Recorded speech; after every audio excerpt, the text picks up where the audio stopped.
નમસ્કાર, હું છું જયેશ. ભાગ્યમંત્ર કાર્યક્રમની અંદર આજનો વિષય ખૂબ જ રસપ્રદ છે અને આપનો ગમતો વિષય છે અને આપનો શું સૌ કોઈનો ગમતો વિષય હોય છે અને એ વિષય છે પ્રેમ.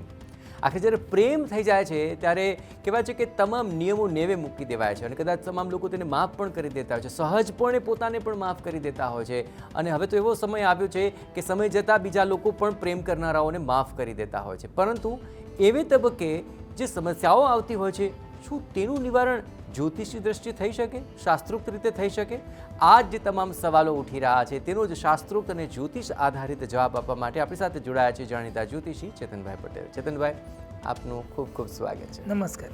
આજનો જે પ્રેમ સભર આખો જે વિષય છે તેને લઈને ઘણી બધી મૂંઝવણ પણ છે અને ઘણા બધા એવા પ્રશ્નો પણ છે કે આખરે જેને પ્રેમ લગ્ન કરે છે તેઓ તો કુંડળી નથી જોતા, તેઓ ખાલી બે વ્યક્તિને જોવે છે, એકબીજાની આંખો મળી જાય છે અને નક્કી કરી લે છે. પરિવાર માને તો ઠીક, ને કે ભાગીને લગ્ન કરી લે છે, પણ ત્યારબાદ ઘણીવાર સમસ્યાઓ સર્જાય છે. પણ એ તમામ બાબતોને પહેલાં મારે તો એ જાણવું છે કે શું પ્રેમ લગ્ન કરે એને શું જ્યોતિષના કોઈ નિયમ નડતા નથી? શું બરાબર છે જયેશભાઈ, વાત તો સાચી છે. લોકો આવું કહેતા હોય કે પ્રેમ લગ્ન કરે ને એને કુંડળી કંઈ જોવાની જરૂરિયાત નથી અને કોઈ આવા યોગ કે બીજું અન્ય કંઈ પણ જોવાની જરૂર નથી અને એને જ્યોતિષના ગ્રહો નડતા પણ નથી.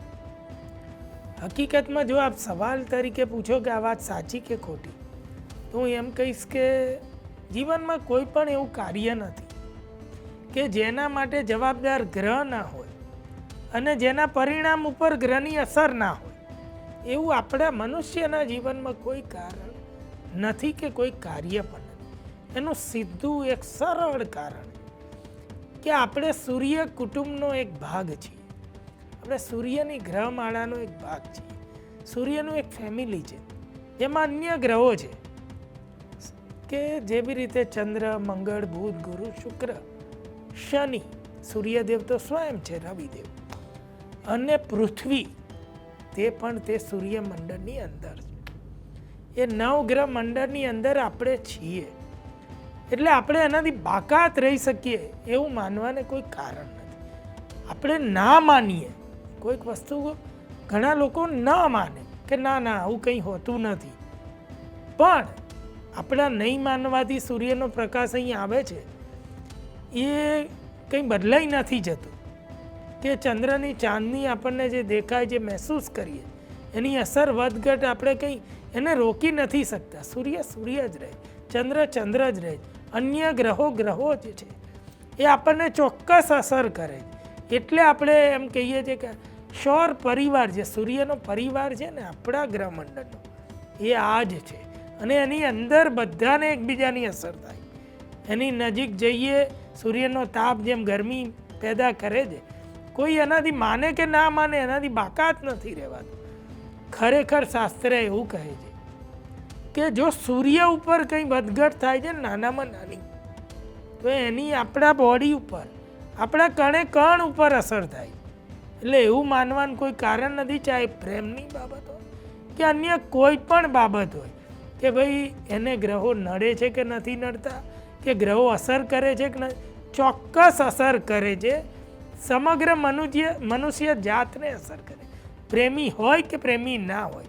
પ્રેમપૂર્ણ હોવું એ બહુ સારી વાત છે જીવનની, પણ અસર ના થાય એવું માનવું એ બિલકુલ ખોટી વાત. બિલકુલ. આપણો તો એ સમાજ છે કે જ્યાં કૃષ્ણ અને રાધા જેમણે પ્રેમ કર્યો હતો તેની આપણે પૂજા કરીએ છીએ, મંદિરોમાં તેની મૂર્તિઓની પૂજા કરીએ છીએ.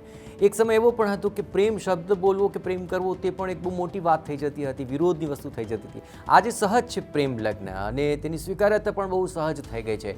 પરંતુ શું આ કુંડળી જોઈને એ નક્કી થઈ શકે ખરી કે આમની કુંડળીમાં એવા કયા ગ્રહ સંયોગ છે કે જેને કારણે તેમના પ્રેમ લગ્ન થશે જ, એ પહેલેથી કરી શકાય? બહુ સારી વસ્તુ જાણવાની છે. કેટલા બધા લોકો જયેશભાઈ દીકરા દીકરીની કુંડળી મેળવવા લઈ જાય કોઈ માતા પિતા, અથવા તો એમને એમ કોઈ બતાવે. આપણે ક્યાંય મુસાફરી કરતા હોય ને તો લોકો એકબીજાને હાથ બતાવતા, કોઈ એ વ્યક્તિ દેખાય તો બધા હાથ લંબાય કે જુઓ ને મારે પ્રેમ લગ્ન છે કે નહીં, કે મારે લગ્ન એવું ક્યારે, કે અન્ય વસ્તુ જાણે. એમાં સૌથી પહેલું આવું યુવા યુવતીઓ આવું જાણવા ઉત્સુક હોય. પણ ઘણીવાર એવું બને છે કે માતા પિતા અભ્યાસનું પૂછવા ગયા હોય, દીકરી દીકરો 12માં હોય, મારી જોડે ઘણું એવા લોકો પણ આવેલા છે. એટલે મને આ અનુભવ છે કે પૂછીએ શું અને મળે છે શું. ત્યારે ઘણીવાર કોઈ મહાત્મા એટલા બધા બ્રહ્મા બની જતા હોય છે. ઘણા એવા મિત્રો જાણકાર જ્યોતિષ પોતાની જાતને સમજે. હવે હકીકતમાં એવું કહે કે ભાઈ આના તો પ્રેમ લગ્ન જ થશે, આ ભાગીને જ લગ્ન કરશે. ઘણા એટલી બધી એવી અશુભ વાતો કરી દેતા હોય કે અમુક અમુક વસ્તુઓ જાતિ સુધીની વાત કરી દે કે માતા પિતા ગભરાઈ જાય છે. એ એના 12 સાયન્સમાં સ્ટુડન્ટ છે, દીકરો કે દીકરી એના વિશે જાણવા આવે, એની જગ્યાએ આવી બિલકુલ વાત કરાય. એટલે હવે હું કુંડળી મુજબ એમ આપે જે સવાલ કર્યો કે ભાઈ કુંડળીમાં એવા યોગો હોય કે જોઈને આપણે કહી દેવાય કે આના પ્રેમ લગ્ન જ થશે, તો ના, એવો કોઈ જ યોગ હોતો નથી. કોઈ ઋષિમુનિએ કોઈ ગ્રંથમાં એવું લખ્યું જ નથી કે આના પ્રેમ લગ્ન જ થાય. ઋષિમુનિ એવું કહે છે પ્રેમ હોય તો જ લગ્ન થાય. અર્થનો અનર્થ છે. પ્રેમ સિવાય લગ્ન ન થાય. ચાહે કોઈ પણ રીતે કરેલા લગ્નમાં પ્રેમ અનિવાર્ય છે. એટલે કેવળ પ્રેમને આપણે જુદી રીતે લઈ જઈ રહ્યા છીએ. હકીકતમાં એવું કહ્યું લગ્નનો બેઝ પ્રેમ છે. આપણે જેને પ્રેમ લગ્ન કહીએ છીએ એને હજારો વર્ષ પહેલા ઋષિમુનિ એને પ્રેમ લગ્ન નથી કહેતા. તમારામાં પ્રેમ આવી ગયો છે, તમે પ્રેમ આપવાની અવસ્થા સમજ કેળવી લીધી, 21 વર્ષ તમારા 16 સાન 20 વાન આવી ગયા છે, તો લગ્ન કરો. ઋષિમુનિ એમ કહે છે કે ભાઈ એ અવસ્થા મનુષ્ય પાર કરી જાય, સ્ત્રી હોય કે પુરુષ હોય, ત્યારે લગ્ન કરવાના. એટલે બાળ વિવાહની એ પણ ના પાડતા હતા કે નહીં આવે તો લગ્ન જીવન પ્રેમ શું એ તમને ખબર નહીં પડે. એટલે કેવળ આજે જેને પ્રેમ કહીએ છીએ ને એની કોઈ વાત જ નથી. પ્રેમ કરો અને લગ્ન કરો. ચાહે લગ્ન પહેલાં પસંદ કરો ને પ્રેમ કરો, ચોક્કસ કરાય, કોઈ વિરોધ નથી. પણ સમજી વિચારી રિયલ પ્રેમ આજે પ્રેમ માટે લગ્ન કરો. કોઈ પણ પુરુષ કે સ્ત્રી એકબીજા જોડે પ્રેમ માટે જોડાય, જીવન પર્યંત માટે જોડાય. એટલે એને કહ્યું છે શાસ્ત્રમાં. પણ એવું નથી કહ્યું કોઈ વ્યક્તિ પ્રેમી હોઈ શકે, કોઈ વ્યક્તિનો સ્વભાવ પ્રેમી હોઈ શકે, એ તમામને પ્રેમ કરે. કોઈથી આકર્ષાય અને પ્રેમ કરે, દિલ દઈ બેસે કે લઈ બેસે. એનો મિનિંગ એ નથી કે ભાગીને જ લગ્ન કરે, એ પ્રેમ લગ્ન જ કરાય ને આવી જ રીતે કરાય, કોઈ જીદ કરીને કરાય, એ પ્રેમ લગ્ન નથી. ઋષિમુનિ શાસ્ત્રમાં એવું કે પ્રેમ કરવા માટે લગ્ન કરો, પ્રેમ છે અને લગ્ન કરો. બસ આ વસ્તુનો ભેદ સમજી લેવાનો છે. એટલે કોઈ એવા ગ્રહ હોતા નથી કે જોઈને એવું કહેવાય કે આ પ્રેમ લગ્ન જ કરશે. એ બિલકુલ ઉપજાવી કાઢેલી વાત છે. છતાં પણ ગ્રહોની જે અસર છે તે તો સૌ કોઈ માની રહ્યા છે, પરંતુ ગ્રહોની જે વિવિધ સંયોગ સર્જાય છે તેને લઈને તેનો સ્વભાવ પણ બનતો હોય છે. તો શું એવા કોઈ ગ્રહ સંયોગ હોઈ શકે કે જેને લઈને એવું અનુમાન થઈ શકે કે આ વ્યક્તિ વધારે મિલનસાર છે, પ્રેમાળ છે, કે એકબીજાની ભાવનાની વધારે દરકાર કરે છે, એવા ગ્રહો છે માટે તે પ્રેમ લગ્ન કરી શકે? ચોક્કસ ચોક્કસ. આ બહુ સરળ, આ બહુ જ જાણવાની વાત છે કે કઈ વ્યક્તિ કોઈના પ્રેમમાં જલ્દી પડી શકે કે અથવા તો પ્રેમ કરી શકે, એકથી વધારે લોકો જોડે કરી શકે, એવું હોય વ્યક્તિત્વ કે એટલે એવા ગ્રહો ચોક્કસ હોઈ શકે કે તેના જીવનમાં એવું કહેવાય વિરોધાભાસી પાત્રથી એવું આકર્ષણ હોય. જો એ પુરુષ હોય તો સ્ત્રીથી એવો આકર્ષાય, સ્ત્રી હોય તો પુરુષથી એવું આકર્ષાય. એટલે આ બિલકુલ એવા ગ્રહો ચોક્કસ હોય છે કે જેની કુંડળીમાં એવા ગ્રહો છે તે આકર્ષણ પેદા કરી શકે છે અને આકર્ષાય બી છે. આ ગ્રહો જાણી લો કે એવા કયા ગ્રહો છે, તો કે જેટલાની કુંડળીમાં હવે શક્યતા ક્યાં વધી જાય કે પ્રેમ કરી અને લગ્ન કરવાની જે આજના સમયમાં કહેવાય, તો એવું ક્યાં વધી જાય, તો કે જેટલાની કુંડળીમાં શુક્ર સારો છે એટલે કે ઉચ્ચનો છે. એટલે મીન રાશિમાં 12 નંબરમાં શુક્ર લખ્યું છે. જેટલાની કુંડળીમાં શુક્ર વૃષભનો છે એટલે 2 નંબરમાં શુક્ર લખ્યું. જેટલાની કુંડળીમાં શુક્ર 7 નંબર તુલાનો શુક્ર છે, એટલા લોકોના જીવનમાં શક્યતા વધી જાય છે કે ભાઈ આવી રીતે ઝડપી એકબીજાથી આકર્ષાય અને લગ્ન કરવાની. એટલે પ્રેમ લગ્ન એ કરી શકે. એને વેગ ક્યાં મળે, તો કે 2 સંયોજન કયા છે કે એ લોકો ગમે તેમ બાય હુક ઓર કુક એ લગ્ન કરી જ લે. જે આજના સમયમાં એમ કહે છે કે ભાઈ આપણે જાન લડાઈને પણ પ્રેમ લગ્ન જ કરે, એમ ગમે તે રીતે, કોઈ માને કે ના માને એવું પણ લોકો કરતા. તો કે એવું કયું સંયોજન છે કે બધું બાજુમાં મૂકી અને કરે? તો તમે જોઈ લેજો એ કુંડળીઓ, એની કુંડળીમાં શુક્ર અને મંગળ સાથે હોય. એવા લોકોના જીવનમાં આવી ઘટનાઓ બહુ જ બને. તો એનું સીધું કારણ છે કે શુક્ર આકર્ષણનો ગ્રહ, જે મંગળ વેગ આપતો, હિંમત આપતો, શક્તિ આપતો અને વગર વિચારે કરી બેસવાનો ગ્રહ છે.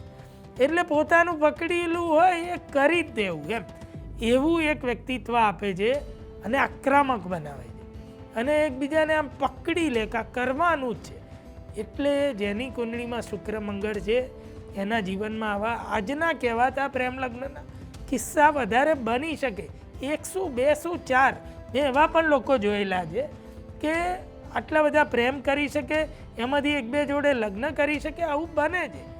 અને એક ત્રીજી સંભાવના એવી કહી છે, જેમ શનિ મહારાજને આપણે લગ્નના વિલંબ માટે જાણીએ છીએ ને, એમ એવું કહે છે કે જો શુક્ર બળવાન છે કે શનિ એમાં બળવાન છે કુંડળીમાં, સ્વગૃહી કે ઊંચનો છે. શનિ ક્યાં સ્વગૃહી થાય? તો કે મકર રાશિનો શનિ હોય કોઈની કુંડળી, એને સ્વગૃહી કહેવાય. 10 નંબરમાં, 11 નંબરમાં કોઈની કુંડળીમાં શનિ લખ્યો હોય એને સ્વગૃહી કહેવાય. અને ઉચ્ચનો શનિ, તુલાનો શનિ, શુક્રના ઘરનો શનિ, તુલા રાશિ શુક્રની, એનો શનિ, એને ઉચ્ચનો કહ્યું. હવે જેટલાની કુંડળીમાં જો શનિ મકરનો, કુંભનો કે તુલાનો છે અને જોડે શુક્ર છે, તો તમારે માની લેવાનું કે આ જો પ્રેમ કરી લે છે તો એ છોડતા નથી અને લગ્ન કરે જ છે. બિલકુલ. એટલે જે આપણે વાત કરીએ છીએ એવી સંભાવના વધી જાય છે.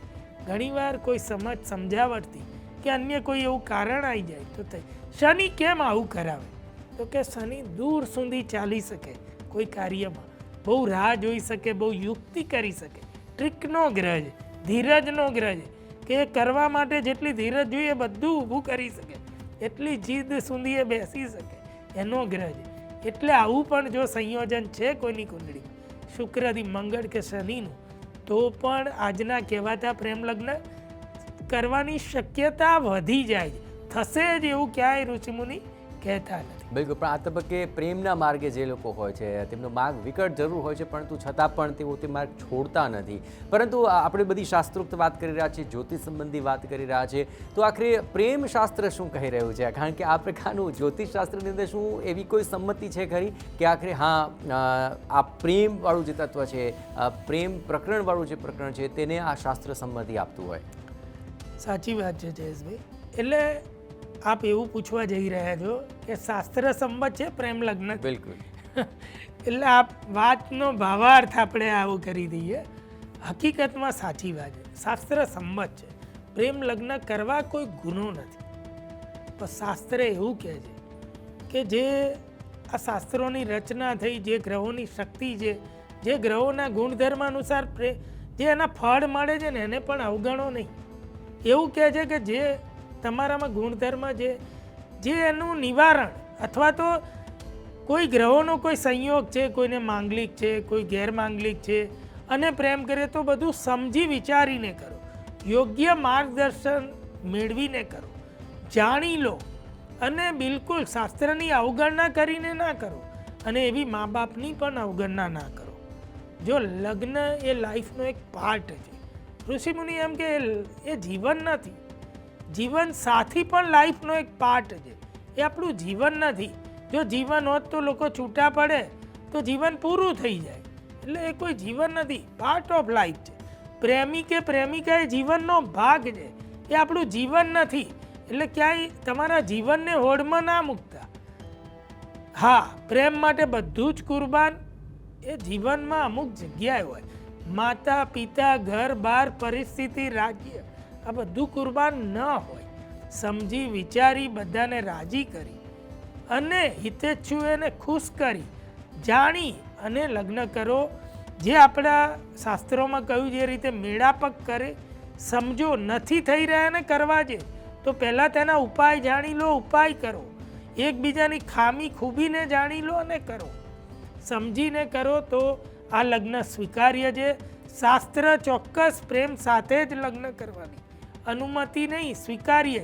એ શાસ્ત્ર જ કહે છે કે પ્રેમ માટે જ લગ્ન કરવું. જો તમને કોઈનાથી પ્રેમ નથી થવાનો તો લગ્ન ન કરતા, એવું શાસ્ત્ર કહે છે. ચાહે માતા પિતાએ પસંદ કરાવ્યું હોય તો પણ અઢળક પ્રેમ કરવા માટે લગ્ન કરજો.